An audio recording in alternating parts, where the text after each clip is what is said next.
क्या आपने कभी सोचा है कि मैदान में इस्तेमाल होने वाली प्रोफेशनल फुटबॉल आखिर कैसे बनाई जाती है? इसकी शुरुआत होती है हाई क्वालिटी मटेरियल से, जहां मशीन्स की मदद से फुटबॉल के पैनल्स को बिल्कुल परफेक्ट शेप में काटा जाता है।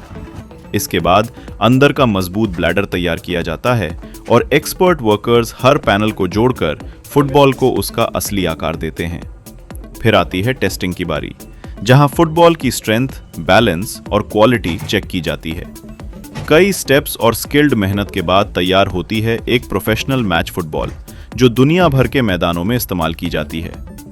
यह है एक सिंपल मटेरियल से परफेक्ट फुटबॉल बनने की अमेजिंग फैक्ट्री जर्नी।